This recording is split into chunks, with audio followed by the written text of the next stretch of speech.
संत कहते हैं तीन देव को सब कोई ध्यावे और चौथे देव का मर्म न पावे। इन द सेंस कि भैया पूरी दुनिया ही तीन गुणों की भक्ति में लगी हुई है। तीन गुण कौन से? रजोगुण, तमोगुण, सतोगुण। इन्हीं गुणों के अंदर इन द सेंस कि जड़ पूजा के अंदर वो लगी हुई है। जो भी उत्पन्न होता है, स्थिर होता है और फिर विनाश हो जाता है, उसी जड़ पूजा के अंदर सारा ध्यान रखना इस बात का, सारा ध्यान अपना उन जड़ पूजाओं के अंदर लगाया हुआ है। कहते हैं चौथे देव का तो मरम ही नहीं है, इनको पता ही नहीं है कि है क्या है।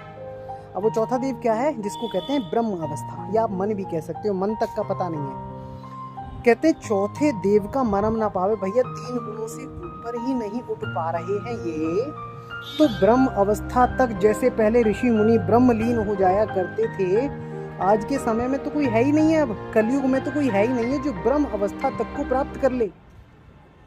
कहते हैं चौथे देव तक का मरम ना पावे और चौथा छोड़ पंचम को ध्यावे, कहे कबीर सो हमको आवे।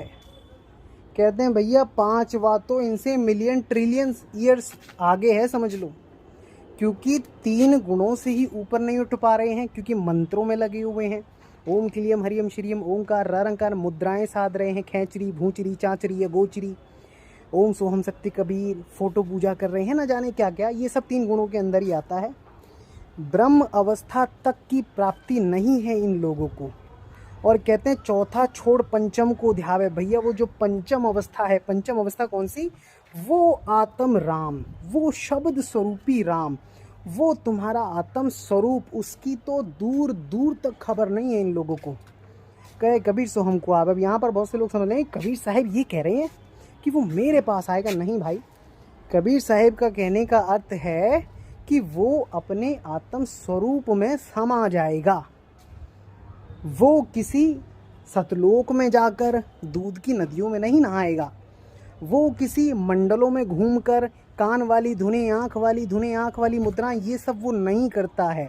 ये सब इन्हीं गुणों के अंदर अटक कर रह जाते हैं और फिर अपना जीवन यूं ही नष्ट करके चल देते हैं।